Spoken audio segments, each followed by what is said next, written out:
प्रिय दर्शक तथा श्रोताबिन साथीहरू, तपाईँले अहिलेसम्म म्यान सर्च फर मिनिङको नेपाली अडियो अनुवादको पार्ट 1 र पार्ट 2 सुनिसक्नु भएको छ।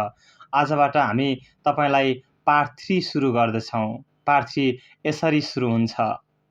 जब म टाइफस ब्लकमा डाक्टरको रूपमा काम गर्थेँ, त्यसबेला म बिरामी भएका वरिष्ठ ब्लक वार्डेनको ठाउँमा पनि काम गर्नु पर्यो। त्यसैले म वासस्थान सफा राख्ने जिम्मामा थिएँ। यदि सफा भन्ने शब्द यस्तो अवस्थाका लागि प्रयोग गर्न मिल्छ भने निरीक्षणको लागि बारम्बार वासस्थान प्रस्तुत गर्नु पर्थ्यो। तर त्यो निरीक्षण सरसफाइको भन्दा पनि बढी पीडाका लागि जस्तो लाग्थ्यो। केही बढी खाना र केही औषधिहरूले सहयोग गर्थ्यो होला, तर निरीक्षकहरूलाई चासो थियो कि गलैँचाभित्र खरानीको धुलो छ कि छैन, वा बिरामीहरूका फाटेका फोहोर र जुका लागेका कम्मलहरू खुट्टातिर मिलाएर हालिएको छ कि छैन। वासस्थानका बासिन्दाहरूको भाग्यप्रति तिनीहरूलाई कुनै सरोकार थिएन। यदि म ढिलो नगरी आफ्नो काटिएको टाउकोबाट जेलको टोपी झिक्दै र खुट्टा ठोकिँदै रिपोर्ट गर्थेँ, हट नम्बर VI 952, जना बिरामी, 2 जना नर्सिङ सहायक र 1 जना डाक्टर, उनीहरू सन्तुष्ट हुन्थे अनि त्यसपछि उनीहरू जान्थे। तर उनीहरू आउँदासम्म धेरैजसो उनीहरू घन्टौँ ढिला हुन्थे र कहिलेकाहीँ त आउँदैनथे नै। म बाध्य हुन्थेँ बारम्बार कम्बल मिलाउने, खाटमा खसेको खर टिप्ने र ती बिचारा बिरामीहरूलाई कराउने, जसले पल्टिँदै गर्दा मेरो सफाइ र व्यवस्थामा बाधा पुर्याउँथे। ज्वरोले ग्रस्त बिरामीहरूमा खास गरी उदासीनता बढी हुन्थ्यो, जसले गर्दा उनीहरू कर नगरेसम्म प्रतिक्रिया दिँदैनथे। कहिलेकाहीँ त कराउँदा पनि प्रतिक्रिया हुन्नथ्यो र त्यसबेला आफूलाई नपिट्ने संयममा राख्न निकै आत्मनियन्त्रण चाहिन्थ्यो, किनभने आफ्नै चिडचिडाहट, अरूको उदासीनता र विशेष गरी त्यो अर्थात् निरीक्षणको आसन्न खतराको सामना गर्दा झनै बढ्थ्यो। यो मनोवैज्ञानिक प्रस्तुति र यातना गृहको कैदीको विशिष्ट विशेषताहरूको मनोविकारजन्य व्याख्या गर्ने प्रयासमा मैले यस्तो छाप दिन सक्दछु कि मानिस पूर्ण रूपमा आफ्नो वातावरणबाट प्रभावित हुन्छ। यस अवस्थामा यातना गृहको विशेष संरचना, जसले कैदीलाई निश्चित व्यवहार ढाँचामा बस्न बाध्य तुल्याउँछ।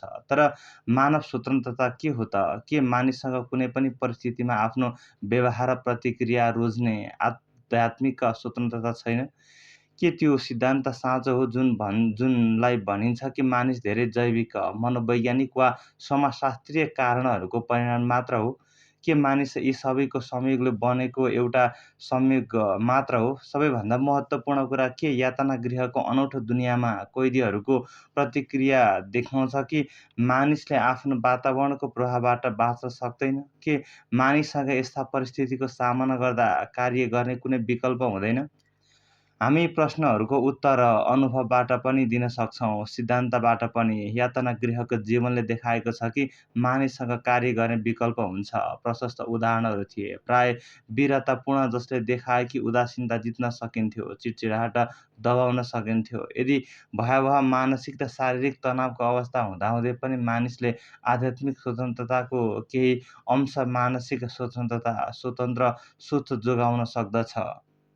हामी जो यातना गृह, कन्सन्ट्रेसन क्याम्पमा बाँचेका थियौँ, अझै पनि ती मानिसहरूलाई सम्झन सक्छौँ कि झुपडीहरूमा हिँडिरहेका हुन्थे, अरूलाई सान्त्वना दिँदै, आफ्नो अन्तिम टुक्रा रोटी अरूलाई दिँदै।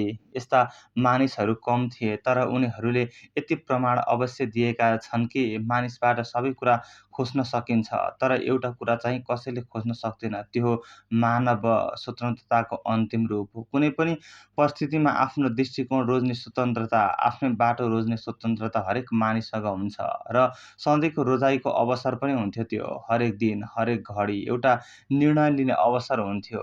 त्यस्तो निर्णय जसले निर्धारण गर्थ्यो कि तपाईँले ती शक्तिहरूलाई आत्मसमर्पण गर्नुहुन्छ वा गर्नुहुँदैन, जुन तपाईँको अस्तित्व, तपाईँको आन्तरिक स्वतन्त्रता खोज्न खोजिरहेका थिए। जुन निर्णयले निर्धारण गर्थ्यो कि तपाईँ परिस्थितिको खेलौना बन्नुहुन्छ वा हुँदैन। स्वतन्त्रता र गरिमालाई त्याग गरेर एउटा सामान्य कैदीको रूपमा ढालिनुहुन्छ वा हुँदैन।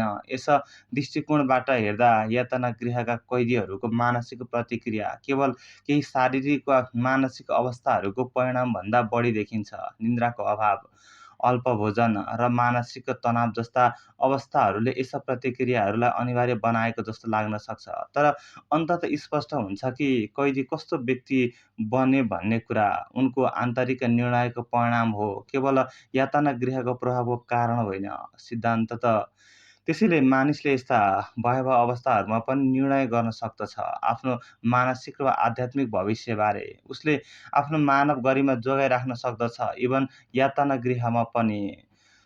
दोस्तोभस्कीको एकपटक भनेका थिए कि म एउटा कुरामा मात्र डराउँछु, म आफ्ना दुःखहरूको योग्य नहुन। जब म ती सहनशील शहीदहरूलाई चिने जसको व्यवहार, कष्ट र मृत्युले यो तथ्य प्रमाणित गर्थ्यो कि अन्तिम आन्तरिक स्वतन्त्रता गुमाउन सकिँदैन, यी शब्दहरू मेरो मनमा बारम्बार आउँथे। उनीहरू आफ्ना दुःखहरूको योग्य थिए भन्न सकिन्छ। जसरी उनले आफ्नो पीडालाई सहन गरे, त्यो एक साँचो आन्तरिक उपलब्धि थियो। यही हो त्यो आध्यात्मिक स्वतन्त्रता जसलाई कसैले खोज्न सक्दैन, जसले जीवनलाई अर्थपूर्ण र उद्देश्यपूर्ण बनाउँदछ। सक्रिय जीवनले मानिसलाई सृजनात्मक कार्यमार्फत मूल्यहरू साकार गर्न अवसर दिन्छ भने निष्क्रिय जीवनले सौन्दर्य, कला वा प्रकृतिको अनुभव मार्फत सन्तुष्ट प्राप्त गर्ने अवसर दिन्छ। तर यस्तो जीवनमा पनि उद्देश्य हुन्छ, जुन न सृजनात्मक हुन्छ न रमणीय, जहाँ एकमात्र उच्च नैतिक व्यवहारको सम्भावना बाँकी रहन्छ। त्यो हो मानिसको आफ्नै अस्तित्वप्रतिको दृष्टिकोण, त्यो अस्तित्व जुन बाह्य शक्तिहरूले सीमित गरेका छन्। सृजनात्मकता र रमाइलोपन जीवनको अर्थपूर्ण पक्ष हुन्, तर त्यति मात्र होइन। यदि जीवनमा कुनै अर्थ छ भने पीडामा पनि अर्थ हुनुपर्छ। पीडा जीवनको अविभाज्य हिस्सा हो, जस्तै भाग्य र मृत्यु। पीडा र मृत्युबिना मानव जीवन पूर्ण हुन सक्दैन कहिले पनि। एक मानिसले आफ्नो भाग्य र त्यससँग जोडिएको सबै पीडालाई कसरी स्वीकार गर्छ, कसरी उसले आफ्नो क्रुस उठाउँछ, त्यसबाट उसले आफ्नो जीवनलाई अझ गहिरो अर्थ दिन पाउने प्रशस्त अवसर प्राप्त गर्छ, जसले उसलाई सबैभन्दा कठिन परिस्थितिमा पनि महान बनाउने सम्भावना दिन्छ। उसले आफ्नो जीवनलाई बहादुर, मर्यादित र निस्वार्थ राख्न सक्छ, वा फेरि आत्मरक्षाको कटु सङ्घर्षमा उसले आफ्नो मानव मर्यादा बिर्सेर एउटा जनावरभन्दा बढी केही नहुन सक्छ। यस्तो अवस्था हुन्छ जहाँ मानिसले कुनै कठिन परिस्थितिले दिने नैतिक मूल्यहरू प्राप्त गर्ने वा गुमाउने निर्णय गर्नुपर्छ। यदि निर्णयले निर्धारण गर्छ कि ऊ आफ्नो दुःखको योग्य छ कि छैन। यी विचारहरू यथार्थ जीवनबाट टाढा र अवास्तविक छन् भन्ने नसोच। यो सत्य हो कि त्यस्ता उच्च नैतिक स्तरमा पुग्न थोरै मात्र मानिस सक्षम हुन्छन्। कैदीहरूमा पनि थोरैले मात्र आफ्नो आन्तरिक स्वतन्त्रता पूर्ण रूपमा कायम राख्न सके र आफ्नो दुःखबाट प्राप्त हुने मूल्यहरू पाउन सके। तर एकजना यस्ता उदाहरणहरू भए पनि पर्याप्त प्रमाणहरू हो कि मानिसको भित्री बलले उसलाई बाहिरी भाग्यभन्दा माथि उठाउन सक्छ। यस्ता मानिसहरू केवल यातना शिविरमा मात्र छैनन्, संसारको हरेक कुना-कुनामा मानिस आफ्नो भाग्यसँग जुधिरहेको हुन्छ र आफ्नै दुःख मार्फत केही अर्थपूर्ण प्राप्त गर्ने अवसरसँग आमान्य-सामान्य गरिरहेको हुन्छ। अस्वस्थ, विशेष गरी लाइलाज बिरामीहरूको भाग्यलाई नै लिऊँ। मैले एकपटक एउटा जवान अपाङ्गको पत्र पढेको थिएँ, जसमा उसले आफ्नो मित्रलाई लेखेको थियो कि उसले भर्खरै मात्र थाहा पाएको थियो ऊ अब धेरै समय बाँच्दैन, अपरेसनले पनि केही गर्न सक्दैन। उसले अगाडि लेखेको थियो कि उसले पहिले एउटा चलचित्र हेरेको थियो जसमा एकजना मानिस मृत्यु कुरिरहेका थिए, बहादुरी र मर्यादाका साथ। त्यो केटाले सोचेको थियो, यति राम्ररी मृत्युलाई स्वागत गर्नु ठुलो उपलब्धि हो। अब उसले लेखियो, भाग्यले मलाई पनि त्यस्तै अवसर दिएको छ। हामीमध्ये केहीले वर्षौँ पहिले पुनरुत्थान भन्ने चलचित्र हेरेका हुन सक्छौँ, जो टोल्स्टोयको पुस्तकमा आधारित थियो। त्यतिखेर हामीले महान भाग्य र महान मानिसहरू देख्यौँ, तर त्यो समयमा हामीसँग त्यस्तो कुनै भाग्य थिएन, न त यति ठुलो महानता प्राप्त गर्ने मौका नै थियो। चलचित्र हेरेपछि हामी नजिकको क्याफेमा गयौँ र एक कप कफी र एउटा स्यान्डविचसँगै हामीले ती अचम्मका गहिरा विचारहरूलाई बिर्स्यौँ, जो केही समयका लागि मात्रै हाम्रो मनमा आएका थिए। तर जब हामी आफै कुनै ठुलो भाग्यसँग आमान्य-सामान्य भयौँ र त्यो भाग्यलाई समान आध्यात्मिक महानताका साथ सामना गर्ने निर्णयको घडी आयो, त्यतिखेर हामीले पहिले गरेका ती युथफुल रिजुलेसनहरू बिर्सिसकेका थियौँ। हामी असफल भयौँ। सायद हामीमध्ये केहीले फेरि एक दिन त्यही चलचित्र वा त्यस्तै कुनै अर्को चलचित्र हेरेका पनि थियौँ। तर त्यसबेला हाम्रो अन्तर्मनमा अन्य चित्रहरू पनि आउन थालेका थिए। त्यस्ता व्यक्तिहरूको सम्झना जसले आफ्नो जीवनमा कुनै सेन्टिमेन्टल चलचित्रभन्दा धेरै अर्थपूर्ण कुरा प्राप्त गरेका थिए। एउटा विशेष व्यक्तिभित्रको महानताको केही विवरण हाम्रो मनमा आउन सक्छ। जस्तै त्यो जवान महिलाको कहानी जसको मृत्यु मैले एक यातना शिविरमा देखेको थिएँ। त्यो कथा धेरै ठुलो होइन, त्यसमा धेरै कुरा भन्नु छैन र सायद यो मैले बनाएको जस्तो लाग्न सक्छ। तर मेरा लागि त्यो एउटा कविता जस्तै लाग्छ। त्यो युवतीलाई थाहा थियो कि उनी अबको केही दिनमा मर्ने छिन्। तर जब मैले उनीसँग कुरा गरेँ, यो ज्ञानको बावजुद पनि उनी हँसिलो थिइन्। म आभारी छु कि भाग्यले मलाई यति नराम्ररी प्रहार गरियो। उनले मलाई भनिन्, मेरो अघिल्लो जीवनमा म बिग्रिएको थिएँ र आध्यात्मिक उपलब्धिहरूलाई गम्भीरतापूर्वक लिने गर्दिनथेँ। झ्यालतिर औँलो देखाउँदै उहाँले भन्नुभयो, यो रुख मेरो एक्लोपन, मेरो एकमात्र साथी हो। यो झ्यालबाट उहाँले चेस्टनको रुखको एउटा हाँगा देख्न सक्नुहुन्थ्यो र त्यस हाँगामा 2 वटा फुल थिए। म प्राय यो रुखसँग कुरा गर्छु, उहाँले मलाई भन्नुभयो। म अचम्मित भएँ र थाहा पाइनँ कि उहाँका कुरा कसरी बुझ्ने। के उहाँ बरबारिरहनु भएको हो? के उहाँलाई कहिलेकाहीँ भ्रम हुन्थ्यो? डराउँदै मैले उहाँलाई सोधेँ, के त्यो रुखले जवाफ दिन्छ? हो, उहाँले भन्नुभयो। त्यसले के भन्यो? उहाँले जवाफ दिनुभयो, यसले मलाई भन्यो, म यहाँ छु, म यहाँ छु, म जीवन हुँ, अनन्त जीवन। हामीले पहिले नै भनिसकेका छौँ कि एकजना कैदीको भित्री अवस्थाको अन्तिम जिम्मेवारी त्यति धेरै बाहिरी मनोशारीरिक कारणहरू होइनन्, बरु त्यो एक स्वतन्त्र निर्णयको परिणाम हो। कैदीहरूमा गरिएको मनोवैज्ञानिक अवलोकनहरूले देखाउँछ कि केवल ती पुरुषहरू जसले आफ्नो नैतिक आध्यात्मिक आत्मामा आफ्नो आन्तरिक पकडलाई कमजोर हुन दिए, उनीहरू अन्ततः शिविरको पतोन्मुख प्रभावहरूको शिकार भए। अब प्रश्न उठ्छ, यो भित्री पकड वास्तवमा के हुन सक्थ्यो र वा के हुनु पर्थ्यो? पूर्व कैदीहरूले लेख्दा वा अनुभव सुनाउँदा एउटा कुरामा सहमति जनाएका छन्। शिविरको सबैभन्दा निराशाजनक कुरा के थियो भने कसैले पनि थाहा पाउँदैनथ्यो कि उसको कैद कहिले अन्त्य हुन्छ। उसलाई रिहाइको कुनै मिति दिइएको थिएन। हामी शिविरमा त यसको कुरा गर्नु नै व्यर्थ थियो। वास्तवमा कैदको अवधि अनिश्चित मात्र होइन, सीमाविहीन पनि थियो। एक प्रसिद्ध अनुसन्धानदाता मनोविज्ञले उल्लेख गरेका छन् कि एकाग्र शिविरको जीवनलाई अस्थायी अस्तित्व भन्न सकिन्छ। हामी यसलाई अझ विस्तारमा अज्ञात सीमा भएको अस्थायी अस्तित्व भन्न सक्छौँ। शिविरमा नयाँ आएका मानिसहरूलाई त्यहाँका अवस्थाहरूको केही जानकारी हुँदैनथ्यो। जो पहिलेका शिविरबाट फर्किएका थिए, उनीहरूलाई केही नबोल्न बाध्य पारिन्थ्यो र केही शिविरहरूबाट त केही फर्केर आएका नै थिएनन्। शिविरमा प्रवेश गर्दा मानिसको मानसिकता एक परिवर्तन आउँथ्यो। अनिश्चितताको अन्त्यसँगै अर्को अनिश्चितता सुरु हुन्थ्यो। अन्त्यको अनिश्चितता, यो जीवन कहिले अन्त्य हुन्छ वा अन्त्य हुन्छ कि हुँदैन भन्ने अनुमान गर्नु असम्भव थियो। ल्याटिन शब्द फिनिसको 2 वटा अर्थ हुन्छ, अन्त्य वा समाप्ति र अर्को उद्देश्य वा लक्ष्य। यदि मानिसले आफ्नो अस्थायी अस्तित्वको अन्त्य देख्न सक्दैन भने उसले जीवनमा कुनै अन्तिम लक्ष्य तय गर्न सक्दैन।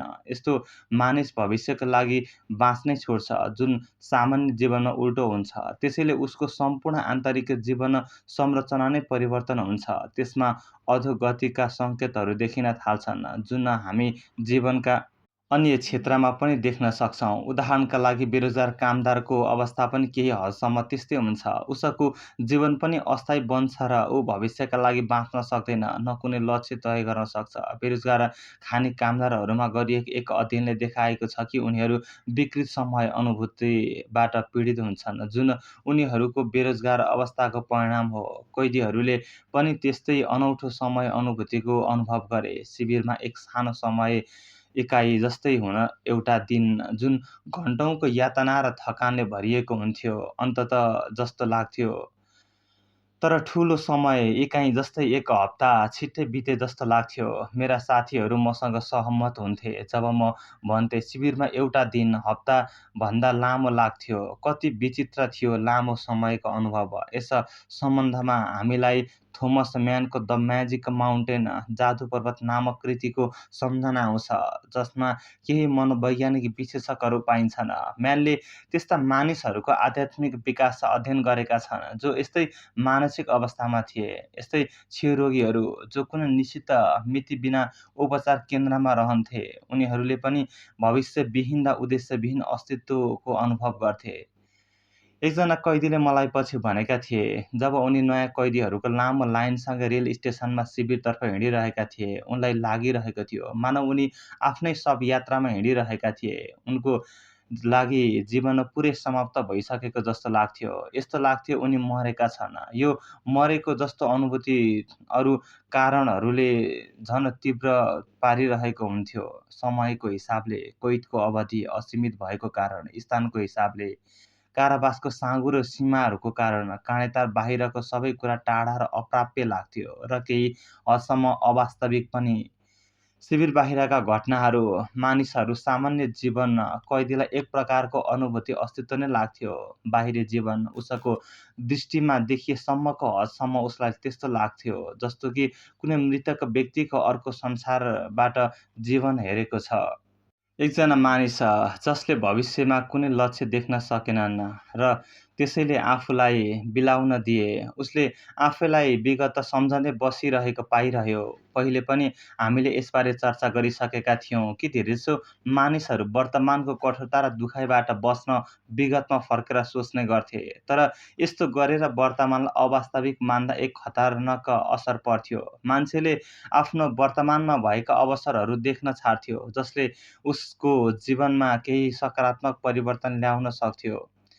क्याम्पको जीवन अस्थायी भए पनि त्यसलाई निरर्थक ठान्नु आफैमा एउटा समस्या बन्यो। जब मानिसहरूले जीवन नै अर्थहीन जस्तो मान्न थाले, तब उनीहरूले आफूभित्रको शक्ति गुमाउन थाले। जबकि यस्तो कठिन समयले मानिसलाई आत्मिक रूपमा अझ बलियो बन्ने मौका दिन्थ्यो। तर केही मानिसहरूले यस्तो कठिनाइलाई आफूभित्रको शक्ति परीक्षणको रूपमा लिएनन्।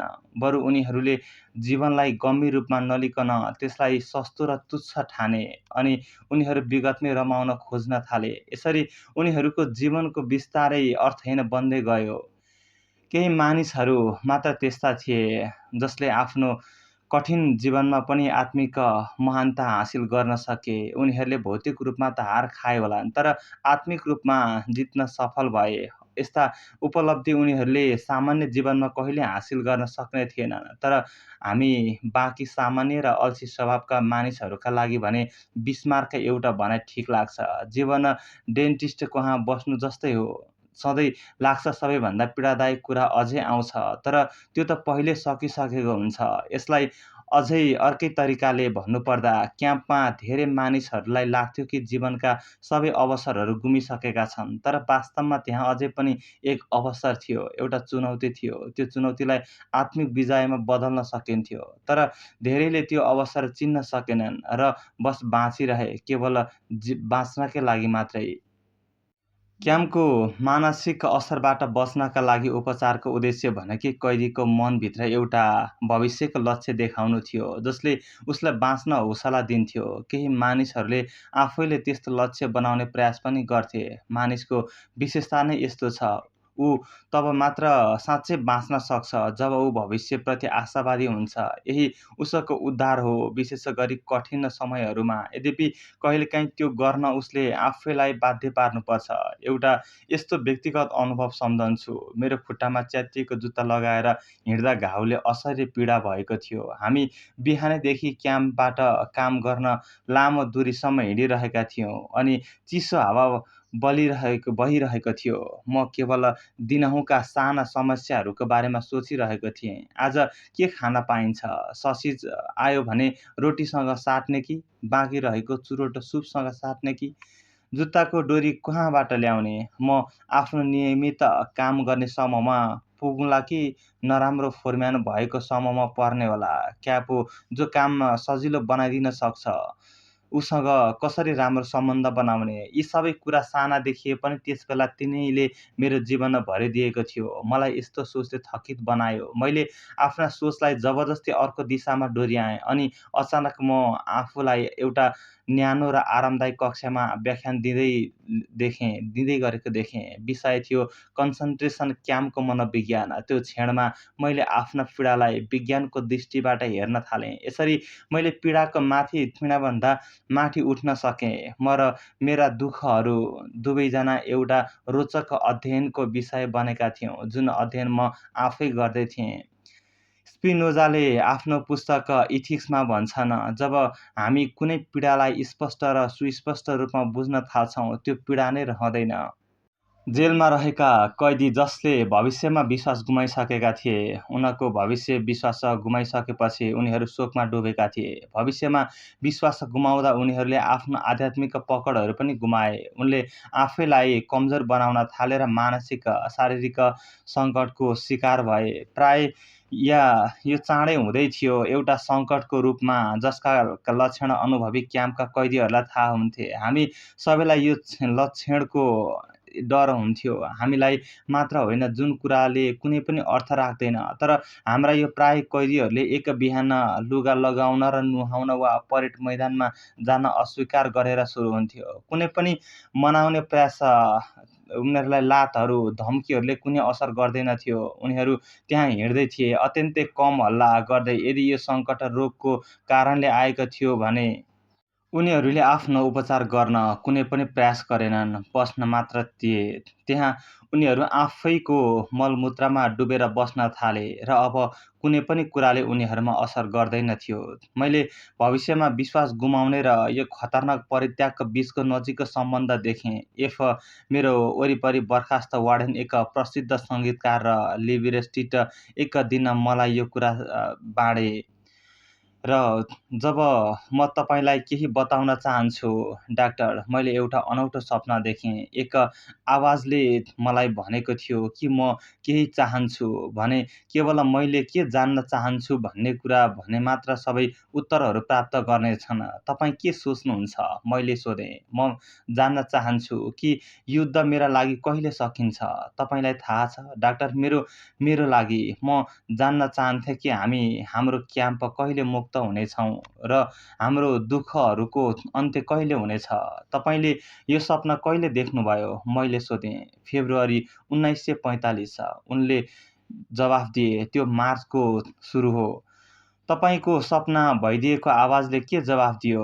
एफले चुपचाप भन्यो। मार्च 30। जब एफले मलाई आफ्नो सपना बतायो, उसले अझै आशा र विश्वास राखेको थियो कि उसको सपना सही हुनेछ। तर जस्तो जस्तो मार्चको 30 तारिख नजिक आइरह्यो, क्याम्पमा आएका युद्ध समाचारहरूले हामीलाई मुक्त हुने सम्भावना धेरै थोरै देखाए। मार्च 29मा एफ अचानक बिरामी भएको र उच्च ज्वरो आएको थियो। मार्च 30मा, जुन दिन उसको भविष्यवाणीका अनुसार युद्ध र दुःखहरू उसलाई मुक्त गर्ने थिए, उसले पागलपन देखाउन थाल्यो र बेहोस भएको थियो।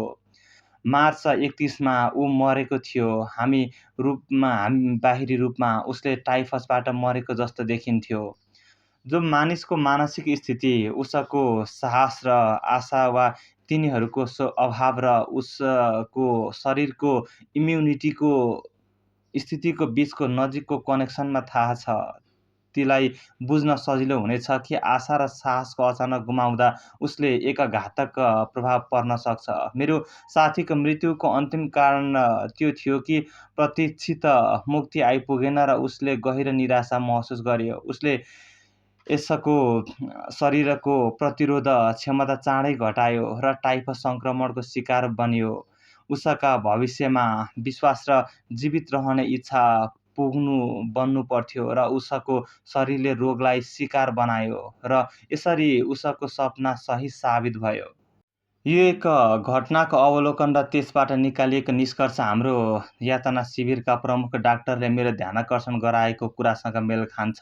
क्रिसमस 1944 र नयाँ वर्ष 1945 बीचको हप्तामा शिविरमा मृत्युदर पहिलेको सबै अनुभवभन्दा बढेको थियो। उनको विचारमा यो वृद्धिको कारण कठिन काम गर्ने अवस्था वा हाम्रो खाद्य आपूर्तिको बिग्रँदो अवस्था वा मौसम परिवर्तन वा नयाँ महामारी कुनै पनि त्यस्तो कारण थिएन। यो केवल यति थियो कि अधिकांश कैदीहरूले क्रिसमससम्म घर फर्कने ठूला आशामा बाँचिरहेका थिए। जब समय नजिकिँदै गएर कुनै उत्साहजनक खबर थिएन। कैदीहरूले साहस गुमाएर निराशाले उनीहरूलाई जित्यो। यसले उनीहरूको प्रतिरोध क्षमतामा खतरनाक प्रभाव पारेको थियो र धेरैजसोको मृत्यु त्यही बेला भयो। जसरी हामीले पहिले भनेका थियौँ, क्याम्पमा कुनै पनि पुरुषको आन्तरिक शक्ति पुनर्स्थापित गर्नका लागि पहिलो कुरा भनेको उसलाई भविष्यको कुनै लक्ष्य देखाउनुपर्छ।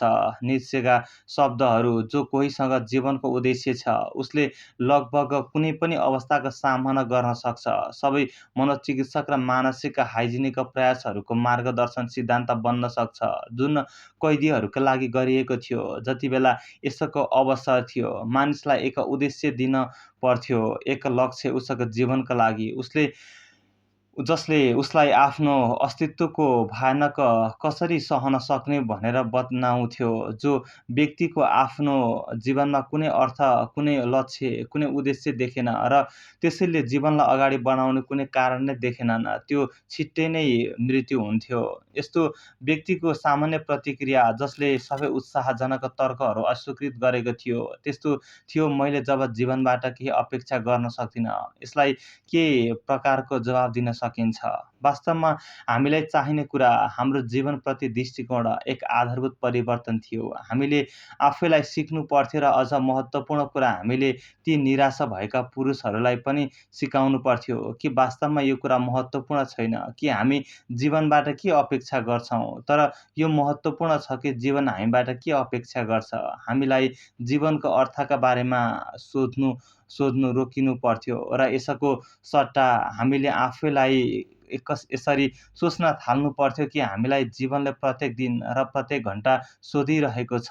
हाम्रो उत्तर कुरा र ध्यानमा आधारित हुँदैन, तर सही क्रिया वा सही आचरणमा आधारित हुनुपर्छ। जीवन अन्ततः यसको समस्याहरूको सही उत्तर खोज्न र प्रत्येक व्यक्तिहरूका लागि यसले सेट गरेका कार्यहरू पूरा गर्नको जिम्मेवारी लिनु पनि हो।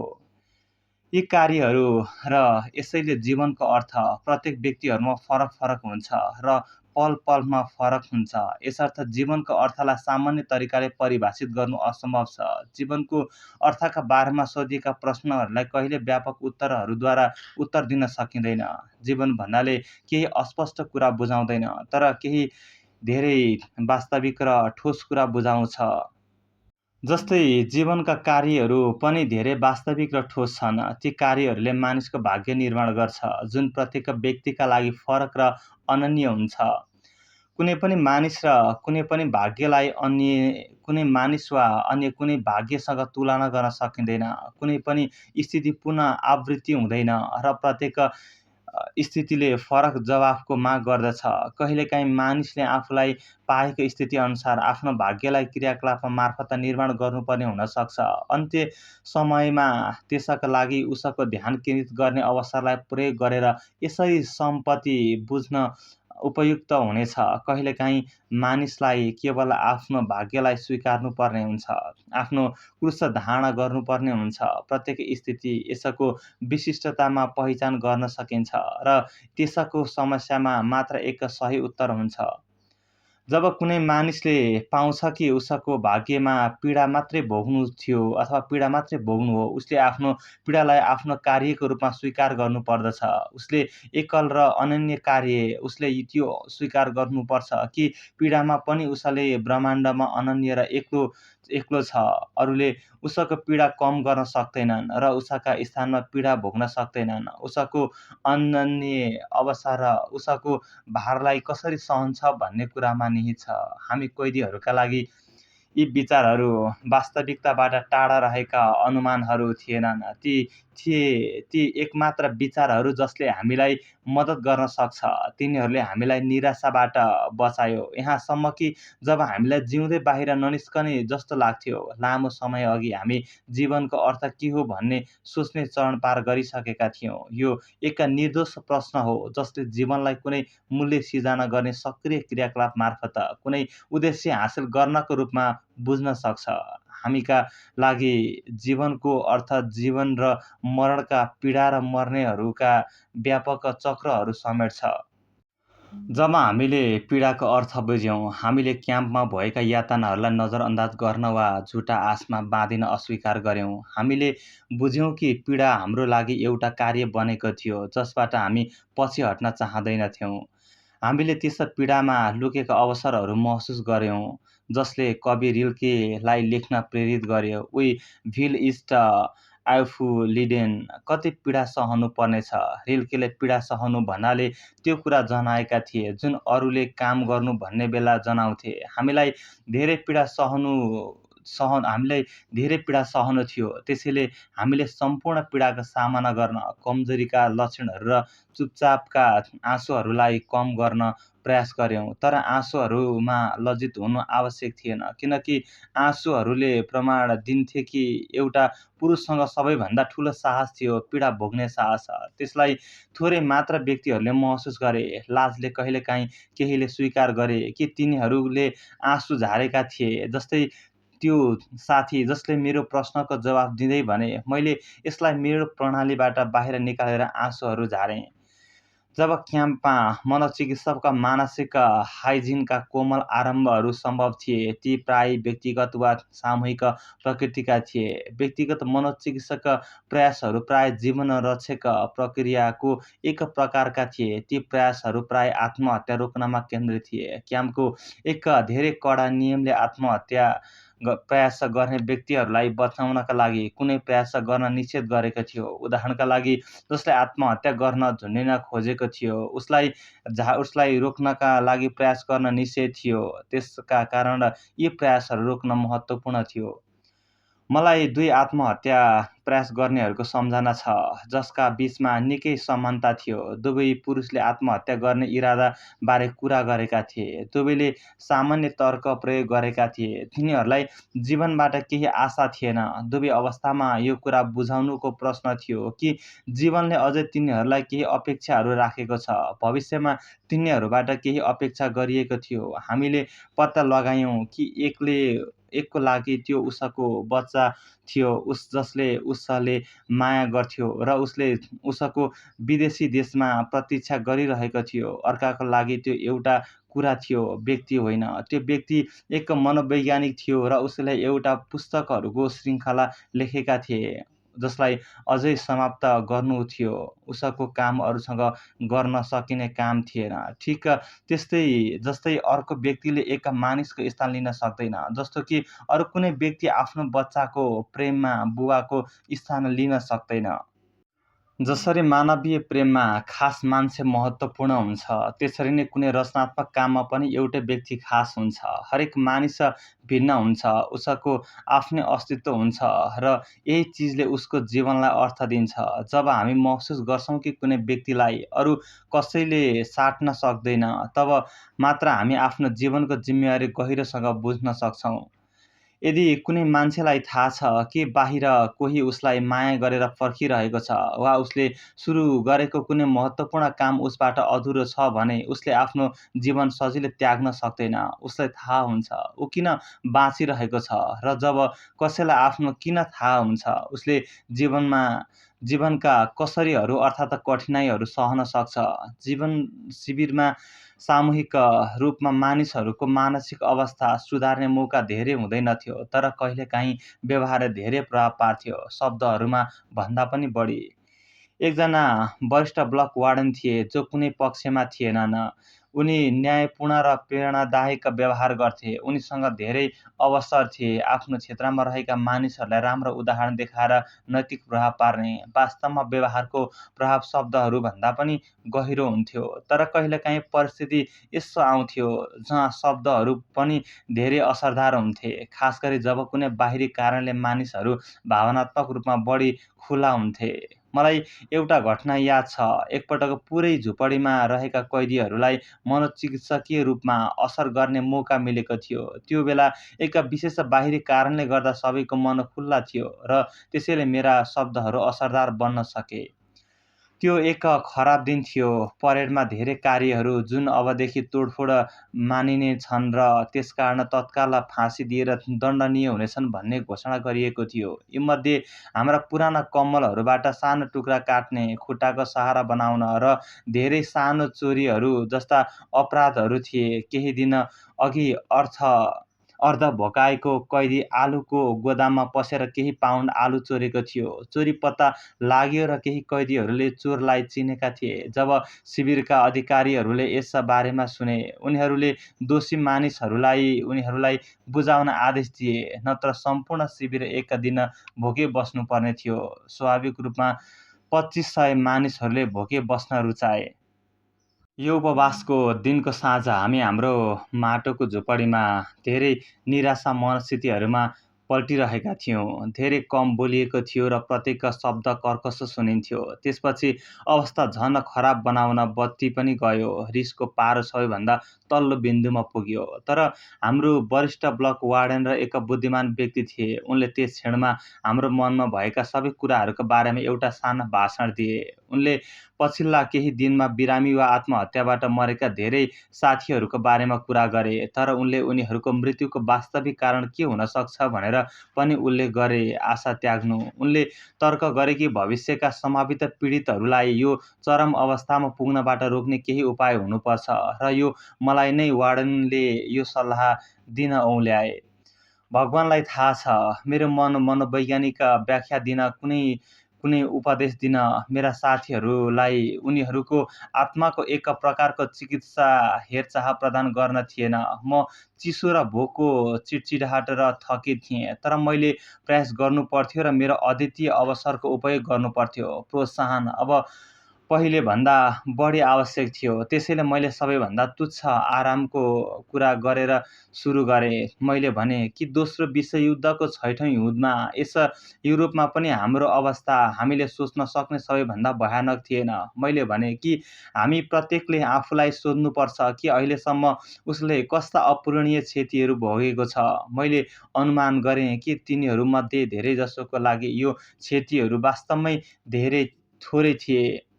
जो कोही अझै जीवित छ, उसँग आशा गर्ने कारण छ। स्वास्थ्य, परिवार, खुसी, व्यावसायिक क्षमता, भाग्य, समाज, स्थान, यी सबै चिजहरू फेरि प्राप्त गर्न वा पुनर्स्थापित गर्न सकिन्छ। आखिर हाम्रा सबै हड्डीहरू अझै अक्षुण्ण छन्। हामीले जे जति भोगेका छौँ त्यो भविष्यमा हाम्रो लागि सम्पत्ति हुन सक्छ। र मैले नित्सेलाई उद्धृत गरेँ, वास्मिच निच ब्राइट मस्ट मिच स्टार्कर, जसले मलाई मार्दैन उसले मलाई बलियो बनाउँछ भन्ने वाक्यले यसले पुष्टि गर्दछ। त्यसपछि मैले भविष्यको कुरा गरेँ। मैले भने कि निष्पक्ष दृष्टिकोणबाट हेर्दा भविष्य निराशाजनक देखिन्थ्यो। मैले यो पनि स्वीकारेँ कि हरेकले आफूले बाँच्ने सम्भावना कति कम छ भन्ने अनुमान गर्न सक्थ्यो। मैले उनीहरूलाई भने कि यद्यपि क्याम्पमा अहिलेसम्म टाइफसको महामारी फैलिएको थिएन। मैले आफ्नै बच्ने सम्भावना 20 मध्ये 1 मात्र अनुमान गरेको थिएँ। तर मैले यो पनि भने कि त्यसको बावजुद पनि म आशा गुमाउने वा हार मान्ने कुनै मनसाय राख्दिनँ, किनभने कसैले पनि थाहा पाउँदैन कि भविष्यले के ल्याउनेछ, अझ भनौँ अर्को घण्टा पनि। यद्यपि हामीले अर्को केही दिनभित्र कुनै सैनिक सफलता हुने अपेक्षा गर्न सक्दैनौँ। हामीभन्दा राम्रो कसलाई थाहा थियो हाम्रो क्याम्पका अनुभवका आधारहरू, कति ठुला अवसरहरू कहिलेकाहीँ अचानक खोलिन्थे, कम्तीमा व्यक्तिगत रूपमा भए पनि। उदाहरणका लागि, कुनै व्यक्तिलाई अकस्मात राम्रो काम गर्ने स्थितिमा रहेको विशेष समूहमा लगिन्थ्यो। यस्तो कुनै कुरा नै भाग्यको रूपमा चिनिन्थ्यो। तर मैले केवल भविष्यको कुरा मात्र गरिनँ, मैले विगतको पनि कुरा गरेँ। त्यसका सबै खुसीहरू र कसरी त्यसको उज्यालो हालको अँध्यारोमा पनि चम्किरहेको थियो भनेर। फेरि मैले एक कविको उद्धरण गरेँ, स्वयं उपदेशक नझोकिने प्रयासमा, जसले लेखेका थिए कि वाच डु इभ्रिट कन किने म्याच डरवेल्ट डिड र्युवेन। तिमीले जुन अनुभूति गर्यौ त्यसलाई संसारको कुनै शक्तिले तिमीबाट खोज्न सक्दैन। केवल आफ्ना अनुभवहरू मात्र होइनन्, हाम्रा सम्पूर्ण कार्यहरू, हाम्रा महान विचारहरू र हाम्रा सबै पीडाहरू, यी सबै गुमेका छैनन्। यद्यपि तिनीहरू विगत भइसकेका छन्। हामीले तिनीहरूलाई अस्तित्वमा ल्याएका छौँ। अस्तित्वमा रहेकाले अस्तित्वको प्रमाण दिन्छ, र सायद सबैभन्दा पक्का किसिमको अस्तित्व। त्यसपछि मैले जीवनलाई अर्थ दिन सकिने धेरै अवसरहरूको कुरा गरेँ। मैले आफ्ना साथीहरूलाई, जो लम्पसार परेका थिए यद्यपि कहिलेकाहीँ सुस्केर सुन्न सकिन्थ्यो, भने कि मानव जीवनले जुनसुकै परिस्थितिमा पनि कहिल्यै अर्थ गुमाउँदैन, र जीवनको यो अन्ततः अर्थमा दुःख र मृत्यु, अभाव र अन्त्य समावेश छन्। मैले ती गरिब जीवनहरूलाई, जो अँध्यारोको झुपडीमा ध्यानपूर्वक सुन्दै थिए, हाम्रो अवस्थाको गम्भीरताको सामना गर्न आग्रह गरे। उनीहरूले आशा गुमाउनु हुँदैन, तर यो विश्वासमा साहस कायम राख्नुपर्छ कि हाम्रो सङ्घर्षको निराशाजनक रूपले यसको गरिमा वा यसको अर्थलाई कम गर्दैन। मैले भन्दै गएँ कि कठिन घडीमा हरेक मानिसमाथि कोही न कोहीले हेरिरहेको हुन्छ। एउटा साथी, पत्नी, जीवित वा मृत कोही, वा भगवान, र उसले हामीबाट निराशा नहोस् भन्ने अपेक्षा गर्दछ। उसले हामीलाई गर्वका साथ सहिरहेको देख्न चाहन्छ, दयनीयतापूर्वक होइन, मर्न जान्ने हैसियतमा। अन्त्यमा मैले हाम्रो बलिदानको कुरा गरेँ, जसको हरेक अवस्थामा अर्थ फरक थियो। यस्तो बलिदान सामान्य संसार र भौतिक सफलताको संसारमा अर्थहीन जस्तो देखिनु स्वाभाविक थियो, तर वास्तविकतामा हाम्रो बलिदानले अर्थ राख्थ्यो कि हामी मध्ये जोसँग कुनै धार्मिक विश्वास थियो। मैले स्पष्ट रूपमा भने, उनीहरूका लागि यो बुझ्न कठिन थिएन। मैले एउटा साथीको कथा सुनाएँ, जसले क्याम्पमा आइपुग्ने बित्तिकै स्वर्गसँग एउटा सम्झौता गर्न खोजेको थियो कि उसले भोग्ने दुःख र मृत्यु उसले प्रेम गर्ने मान्छेहरूलाई पीडादायी अन्त्यबाट जोगाउने होस्। यो मानिसका लागि दुःख र मृत्यु अर्थपूर्ण थिए। उसको बलिदान अन्त्य गहिरो महत्त्वको थियो। ऊ खाली मर्न चाहन्थेन। हामी मध्ये कसैले पनि यो गर्न चाहन्थेनौँ। मेरो शब्दको उद्देश्य हाम्रो जीवनमा त्यही र त्यतिखेर पूर्ण अर्थ खोज्नु थियो, त्यो झुपडीमा र त्यो लगभग निराशाजनक अवस्थामा पनि। मैले देखेँ कि मेरो प्रयास सफल भएको थियो। अब बिजुली बल्ब फेरि बल्यो। मैले देखेँ मेरा ती गरिब साथीहरूका छायाहरू लहर परिँदै मलाई धन्यवाद दिन आँसुका साथ आउँदै थिए। तर म यहाँ स्वीकार गर्न चाहन्छु कि यस्ता क्षणहरूमा आफ्ना दुःखका साथीहरूसँग सम्पर्क राख्न मसँग प्राय आन्तरिक शक्ति थिएन, र मैले यस्ता धेरै अवसरहरू गुमाएको हुनुपर्छ। अब हामी एउटा कैदीको मानसिक प्रतिक्रियाको तेस्रो चरणतिर जान्छौँ, उसको मुक्ति पश्चातको मनोविज्ञान। तर त्यसअघि हामी एउटा प्रश्नलाई हेर्छौँ, जुन मनोवैज्ञानिकहरूलाई प्राय सोधिन्छ, विशेषतः जब उसँग त्यस्ता कुराहरूको व्यक्तिगत अनुभव हुन्छ। क्याम्पका सुरक्षा गार्डहरूको मानसिक संरचना कस्तो थियो? कसरी रगत र मासुका मानिसहरूले अन्य मानिसहरूसँग यति अमानवीय व्यवहार गर्न सके? यस्ता कुरा सुनेर र तिनीहरू साँच्चीकै भएको विश्वास गर्दा स्वाभाविक रूपमा यो प्रश्न उठ्छ कि मनोवैज्ञानिक रूपमा यस्तो कसरी सम्भव भयो? यो प्रश्नको उत्तर धेरै विस्तारमा नगइदिनुपर्दा केही कुरा स्पष्ट गर्न जरुरी छ। सबै पहरेदारहरू एकै प्रकारका हुँदैनथे। पहिलो कुरा, केही पहरेदारहरू यस्ता थिए जो साँच्चीकै मानसिक रोगी जस्ता साडिस्ट, अरूलाई पीडा दिँदा खुसी हुने थिए। दोस्रो कुरा, जब कैदीहरूलाई अत्याधिक कठोर अनुशासनमा राख्न आवश्यक पर्थ्यो, त्यसबेला यस्ता साडिस्ट पहरेदारहरूलाई जानी जानी राखिन्थ्यो। हाम्रो कामको ठाउँमा एउटा सानो सुखद क्षण आउँथ्यो जब हामी 2 घण्टासम्म कठोर जाडोमा काम गरेर फर्कन्थ्यौँ र केही मिनेटको लागि ससाना दाउराका चुलोमा आगो ताप्न पाउँथ्यौँ। तर त्यहाँ केही फोरमेनहरू कामको निगरानी गर्ने हुन्थे, जसले हामीलाई त्यो सानो आराममा समेत दिन चाहँदैनथे। जब उनीहरूले हामीलाई आगोको नजिक उभिन दिएनन् अनि आगो ताप्न बनाइएको चुलो उल्टाएर त्यो मिठो ताप दिने आगो हिउँमा फ्याँकिदिए, त्यो बेला उनीहरूको अनुहारमा देखिएको सन्तोष निकै स्पष्ट देखिन्थ्यो। जब एसएस जर्मन सुरक्षाकर्मीहरू कसैलाई मन पराउँदैनथे, उनीहरूले यस्तो कैदीहरूलाई सधैँ यस्तो पहरेदारहरूको जिम्मा लगाउँथे, जसलाई साडिस्टिक यातना दिन रमाइलो लाग्थ्यो र जसले यस कुरामा धेरै अनुभव राख्थे।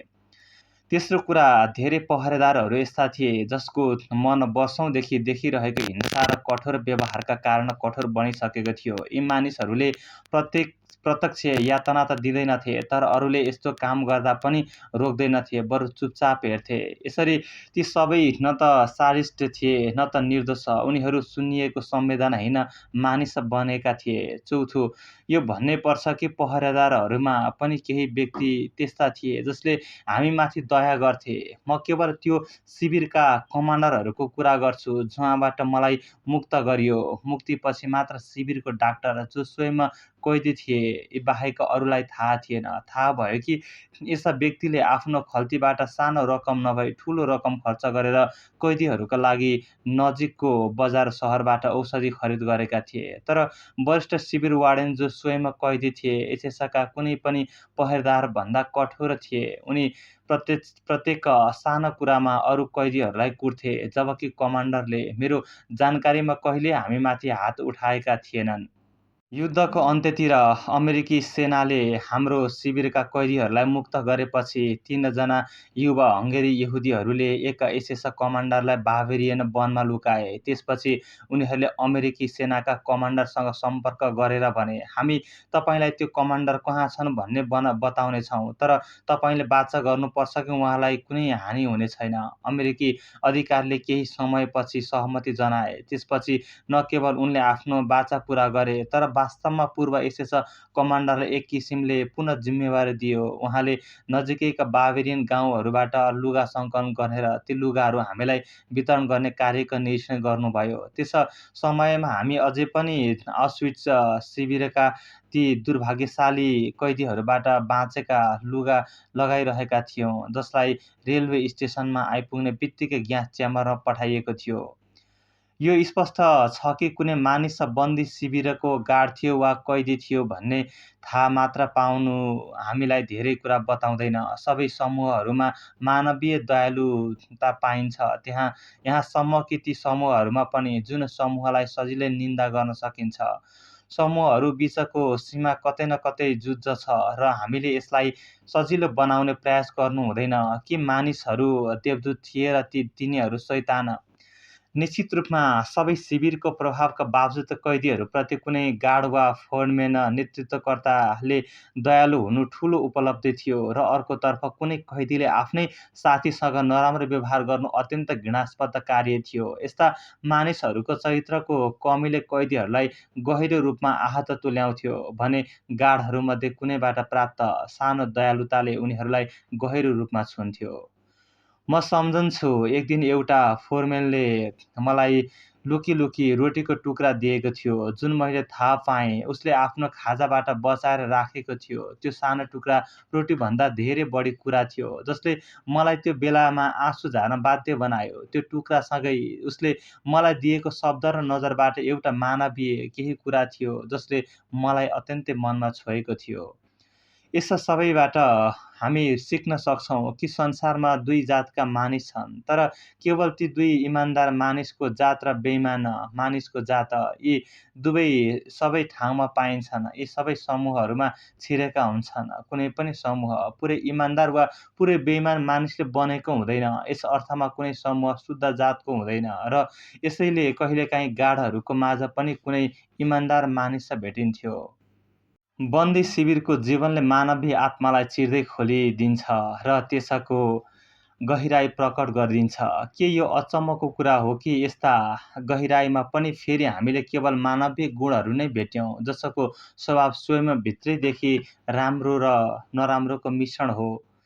राम्रो र नराम्रो बीचको विभाजन जुन सबै मानव हृदयमा हुन्छ, त्यो विभाजन शिविरले खोलिदिएको गहिरो खाडलको सबैभन्दा तल्लो तहसम्म पुग्छ र स्पष्ट देखिन्छ। र अब आउँछ बन्दी शिविरको मनोविज्ञानको अन्तिम अध्याय, मुक्ति गरिएका कैदीहरूको मनोविज्ञान। मुक्तिको अनुभवलाई वर्णन गर्दा जुन स्वाभाविक रूपमा व्यक्तिगत हुन्छ, हामी फेरि हाम्रो कथाको त्यो भागमा फर्कन्छौँ जुन बिहानको थियो, जब हाम्रो तनावपूर्ण दिनहरूपछि शिविरको गेटमा सेतो झन्डा फहराइरहेको थियो। त्यो भित्रको तनावको अवस्थालाई पूर्ण विश्रामले प्रतिस्थापन गरियो। तर यो सोच्नु गलत हुनेछ कि हामी खुसीले पागल भयौँ। त्यसो भए के भयो त? थाकेका पाइला लिएर हामी कैदीहरू शिविरको गेटतर्फ घिस्रँदै गयौँ, डराउँदै वरिपरि हेऱ्यौँ, एक अर्कालाई प्रश्नवाचक नजरले हेऱ्यौँ। त्यसपछि हामी केही पाइला शिविर बाहिरतिर अगाडि बढ्यो। यसपटक हामीमाथि कुनै आदेश चिच्याइएन, न त कुटपिटबाट बस्न झुक्नुपर्ने अवस्था थियो। होइन। यसपटक त गार्डहरूले हामीलाई चुरोट नै दिए। हामीले तिनीहरूलाई पहिचान गर्न सकेनौँ सुरुमा। उनीहरूले हतारमा नागरिकको कपडामा बदलिएका थिए। हामी बिस्तारै शिविरबाट बाहिर निस्कने बाटो हुँदै हिँड्यौँ। चाँडै हाम्रा खुट्टाहरू दुख्न थाले र लड्न लागे झैँ भयो। तर हामी लडगडाउँदै अगाडि बढ्यौँ। हामी पहिलो पटक स्वतन्त्र मानिसका आँखाले शिविरको वरिपरि हेर्न चाहन्थ्यौँ। स्वतन्त्रता हामी आफैलाई देखाइरहन्थ्यौँ, तर हामी त्यसलाई बुझ्न सकिरहेका थिएनौँ। हामीले यो शब्द यति धेरै पटक भनिसकेका थियौँ विगतका वर्षहरूमा, सपना देख्दा देख्दा कि यसले आफ्नो अर्थ नै गुमाइसकेको थियो। यसको वास्तविकता हाम्रो चेतनामा प्रवेश गर्न सकेको थिएन। हामीलाई विश्वासै लागिरहेको थिएन कि स्वतन्त्रता अब हाम्रो भएको छ। हामी फुलहरूले भरिएको घाँसे मैदानमा पुग्यौँ। हामीले तिनलाई देख्यौँ र तिनीहरू त्यस्ता छन् भन्ने महसुस गर्न पनि सक्यौँ। तर कुनै भावनाले हामीलाई छोएन। खुसीको पहिलो झिल्को तब आयो जब हामीले रङ्गी बिरङ्गी पुच्छर भएका एउटा भाले देख्यौँ। तर त्यो केवल एउटा झिल्को मात्र रह्यो। हामी अझै यो संसारका हिस्सा जस्तो महसुस गर्न सकिरहेका थिएनौँ। बेलुका जब हामी सबै फेरि हाम्रो झुपडीमा भेला भयौँ, एकजनाले अर्कोलाई चुपचाप सोध्यो, आज तिमी खुसी भयौ त? र अर्कोले लजाउँदै जवाफ दियो। उसलाई थाहा थिएन कि हामी सबैको भावना उस्तै थियो। साँचो भनौँ भने होइन। हामी खुसी हुन सक्ने क्षमता नै गुमाइसकेका थियौँ र त्यो क्षमता फेरि बिस्तारै सिक्नु पर्थ्यो। मनोवैज्ञानिक रूपमा हेर्दा मुक्त गरिएका कैदीहरूमा देखिएको समस्या व्यक्तित्वहीनता भन्न मिल्ने खालको थियो। सबै कुरा अवास्तविक लाग्थ्यो, सपना जस्तो। हामी विश्वास गर्न सक्दैनथ्यौँ कि यो सत्य भइरहेको छ अथवा यो सत्य थियो। विगतका वर्षहरूमा हामी कतिपटक सपनाले धोका खाइसकेका थियौँ। हामीले सपनामा देखेका थियौँ मुक्ति आएको छ, हामी घर फर्किएका छौँ, साथीभाइलाई भेटेका छौँ, श्रीमतीलाई अँगालो हालेका छौँ, टेबलमा बसेर हाम्रा भोगाइहरूका कथा सुनाइरहेका छौँ, अनि हामीले कसरी स्वतन्त्रताको सपना देखेका थियौँ त्यो पनि भनेका थियौँ। र त्यसपछि सिटी बस्थ्यो कानमा उठ्ने सङ्केत, अनि हाम्रो स्वतन्त्रताको सपना टुट्थ्यो। तर अहिले त्यो सपना साकार भएको थियो। तर के हामी साँच्चै त्यसलाई विश्वास गर्न सक्थ्यौँ? कतिबेर म त्यहाँ घुँडा टेकेर त्यो वाक्य दोहोऱ्याइरहेँ। त्यो सम्झना छैन, तर म जान्दछु त्यो दिन, त्यो घडीमा मेरो नयाँ जीवन सुरु भयो। चरण अघि बढ्दै म फेरि एकचोटि मानिस बन्न पुगेँ। शरीरले मनभन्दा कम प्रतिबन्ध अनुभव गर्छ। शरीरले स्वतन्त्रताको उपयोग पहिलो क्षणदेखि गर्न थाल्यो। घन्टौँ, दिनभरि, यहाँसम्म कि आधा रातसम्म पनि लगातार खान थाल्यो। एकजनाले कति धेरै खान सक्छ भन्ने कुरा अचम्मको हो। र जब हामी तीमध्ये एकजना कैदीलाई नजिकको किसानले घरमा बोलायो, उसले लगातार खायो अनि कफी पियो, जसले उसको जिब्रो खोल्यो र उसले बोल्न थाल्यो धेरै बेरसम्म। उसको मस्तिष्कमा वर्षौंको दबाव अन्ततः मुक्त भयो। उसको कुरा सुन्दा लाग्थ्यो उसले बोल्नै पर्छ। उसको बोल्ने चाहना रोक्न नसकिने थियो। मैले यस्ता मानिसहरूलाई चिनेको छु जसले अलिकति समय मात्रै ठूलो दबाव सहनु परेको छ, उदाहरणका लागि गेस्टापोको सोधपुछ जस्तो। तर तिनीहरूमा पनि यस्तै प्रतिक्रिया देखिएको थियो। धेरै दिन बितेपछि मात्र जिब्रो मात्रै होइन, आत्माभित्र पनि केही खुल्न थाल्यो, अनि अचानक भावना फुटेर बाहिर आयो, त्यो विचित्र जन्जिरबाट मुक्त हुँदै जसले यसअघि उसलाई बाँधेको थियो। एक दिन मुक्ति प्राप्त भएको केही दिनपछि म देशको बाटो हुँदै फुलेको मैदानमा पार गर्दै माइलौँ टाढासम्म हिँड्दै यो क्याम्प नजिकको बजारतर्फ लागेँ। लर्काहरू आकाशतिर उडे र तिनीहरूको हर्षपूर्ण गीत सुन्न सक्थेँ। माइलौँ वरिपरि कोही देखिँदैनथ्यो, केवल विशाल पृथ्वी, आकाश, लर्काहरूको उत्सव र स्वतन्त्रताको अनुभव थियो। म रोकिएँ, वरिपरि हेरेँ अनि आकाशतिर हेरेँ। त्यो क्षण म घुँडा टेकेर बसेँ। त्यो समयमा न म आफूलाई राम्रोसँग चिन्थेँ, न त संसारलाई नै। मेरो मनमा केवल एउटै वाक्य थियो, बारम्बार दोहोरिरहेको। मैले मेरो साँघुरो जेलबाट परमप्रभुलाई पुकारेँ र उहाँले मलाई स्वतन्त्रताको विशाल आकाशमा उत्तर दिनुभयो। क्याम्पका अन्तिम दिनहरूमा भएको तीव्र मानसिक तनावबाट मानसिक शान्तितर्फ जानेको यात्रा बिल्कुलै सहज थिएन। यो ठान्नु गल्ती हुनेछ कि मुक्त भएको कैदीलाई अब कुनै आध्यात्मिक स्याहार आवश्यक छैन। हामीले बुझ्नुपर्छ कि यति लामो समयसम्म आध्यात्मिक मानसिक दबावमा बाँचेको मान्छे मुक्ति पश्चात स्वाभाविक रूपमा केही खतरा अन्तर्गत रहन्छ, विशेष गरी जब यो दबाव एकाएक हटाइन्छ। यो खतरा मनोवैज्ञानिक स्वच्छताको सन्दर्भमा बेन्डस भन्ने समस्याको मानसिक संस्करण हो। जसरी ड्राइभरको चेम्बरमा भएको एक मजदुर एक्कासी बाहिर निस्कँदा उसको शारीरिक स्वास्थ्यमा खतरा आउन सक्छ, किनभने ऊ उच्च वायुमण्डलीय दबावमा थियो। त्यसरी नै एकजना त्यति जो एकाएक मानसिक दबावबाट मुक्त हुन्छ, उसको नैतिक र आध्यात्मिक स्वास्थ्यमा पनि असर पर्न सक्छ। यो मनोवैज्ञानिक चरणमा देखिन्थ्यो कि कम विकसित प्रकृतिका व्यक्तिहरू क्याम्प जीवनमा घेरिएको क्रूरताको प्रभावबाट बच्न सक्दैनथे। अब स्वतन्त्र भएपछि उनीहरूको स्वतन्त्रतालाई दुरुपयोग गर्ने, स्वेच्छाचारी र निर्दयी ढङ्गले प्रयोग गर्ने सोचे। उनीहरूको दृष्टिमा परिवर्तन केवल त्यति मात्र थियो कि अब उनीहरू पीडित होइन, शोषक बनेका थिए। उनीहरू अन्याय र बल प्रयोगका प्रेरक बने, त्यसको शिकार होइन। आफ्नो भोगाइका आधारमा उनीहरूले आफ्ना व्यवहारलाई उचित ठान्थे। यो व्यवहार ससाना घटनाहरूमा पनि झल्कन्थ्यो। एकपटक म एक साथीसँगै क्याम्पतिर हिँड्दै थिएँ। हामी हरियाली बाली भएको खेतमा पुग्यो। म स्वतः त्यसलाई छोड्दै हिँड्न लागेँ, तर उसले मेरो हात समात्यो र मलाई तान्दै खेतबाट हिँडाउन थाल्यो। मैले बाली नफुटाउँ भनेर केही भने, बाली नबिगारौँ भनेर उसलाई पटक पटक पनि भने। उसले रिसाउँदै मलाई हेरेर चिच्यायो, के भन्नु, हामीबाट यत्तिको लुटिसकिएको छैन? फेरि मेरी श्रीमती र बच्चालाई ग्यासले मारिएको छ। अरू त कुरै नगरौँ र तिमी मलाई केही ओट्सका बोटमाथि हिँड्न पनि मनाही गर्छौ। यी मानिसहरूलाई फेरि सामान्य सत्यतर्फ फर्काउन धेरै समय लाग्थ्यो। सत्य के हो भने कसैले पनि गलत गर्न पाउने अधिकार राख्दैन, उसमाथि गलत भए तापनि। उसले हामीलाई फेरि यही सत्यमा फर्काउन प्रयास गर्नुपर्थ्यो, नत्र परिणाम केही हजार ओट्सका बोटको क्षतिभन्दा धेरै गम्भीर हुने थियो। अहिलेसम्म पनि मलाई त्यो कैदी याद छ, जसले आफ्नो कमिजको बाहुला सारेर आफ्नो दाहिने हात मेरो नाक अगाडि तेर्स्याएर चिच्यायो। म घर पुगेको दिन त्यो हातले रगत नलगाएरसम्म त्यो हात काटियोस्। म यो कुरामा जोड दिन चाहन्छु कि यी शब्द बोल्ने मान्छे खराब थिएन। क्याम्प र त्यसपछि पनि ऊ सबैभन्दा असल साथीमध्ये एक थियो। मानसिक दबावको एक्कासी अन्त्यले सिर्जिएको नैतिक विकृति बाहेक अझ दुईवटा मूल अनुभवहरू थिए, जसले मुक्ति भएको कैदीको चरित्रमा क्षति पुर्याउने खतरा कटुता राख्थे र माया च्युति जब उनीहरू आफ्नो पुरानो जीवनमा फर्कन्थे। कटुता तिनीहरूका आफ्नो पुरानो सहरमा भोग्नु परेका थुप्रै कुराबाट उत्पन्न हुन्थ्यो। जब कोही घर फर्किएपछि धेरै ठाउँहरूमा उसले केवल काँध उचालेर र घिसेपिटे वाक्यहरूमा स्वागत गरियो। ऊ कटु हुन पुग्थ्यो र उसले सहनु परेको सबै दुःखको अर्थ खोज्न थाल्थ्यो। जब उसले लगभग सबै ठाउँमा एउटै कुराहरू सुन्थ्यो, हामीलाई थाहा थिएन र हामीले पनि दुःख पाएका थियौँ, त्यो बेलामा उसले आफैसँग सोध्थ्यो, के यिनीहरूसँग मलाई भन्ने योभन्दा केही राम्रो कुरा छैन?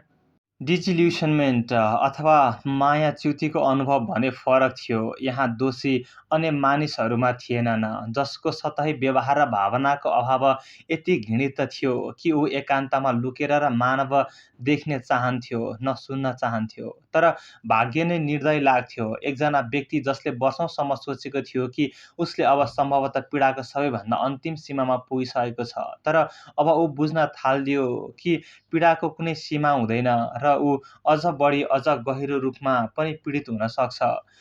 जब हामी क्याम्पभित्र कसैलाई मानसिक साहस दिनका लागि प्रयासहरूबारे कुरा गर्थ्यौँ, हामी भन्थ्यौँ कि उसलाई भविष्यतर्फ हेर्न प्रेरित गर्नुपर्छ। उसलाई सम्झाइरहनु पर्थ्यो कि जीवनले उसलाई अझै पर्खिरहेको छ। कोही मानिस उसलाई पर्खिन फर्किन पर्खिरहेको छ। तर मुक्तिपछि केही मानिसका लागि कोही पनि तिनीहरूलाई पर्खिरहेको हुँदैनथ्यो। दुर्भाग्य उही मान्छेका लागि जसका लागि केवल सम्झनाले क्याम्पभित्र बाँच्छु भन्ने साहस दिएको थियो। तर त्यो व्यक्ति अब बिस्तारै अस्तित्वमै नरहेको थाहा पाए। दुर्भाग्य उही मान्छेका लागि जसको वर्षौँसम्म जुन दिनको सपना देखेको थियो। जब त्यो दिन आयो, त्यो सपना जस्तो मात्रै थिएन, त्यो दिन एकदमै फरक थियो। सायद उसले ट्रली चढ्यो, ती वर्षौँसम्म मनभित्र मात्र हेरेको घरतर्फ गयो, ढोका घन्टी बजायो। जसरी हजारौँ सपनामा उसले त्यही गरेको थियो, तर ढोका खोल्नुपर्ने त्यो व्यक्ति त्यहाँ थिएन र कहिल्यै हुने पनि थिएन।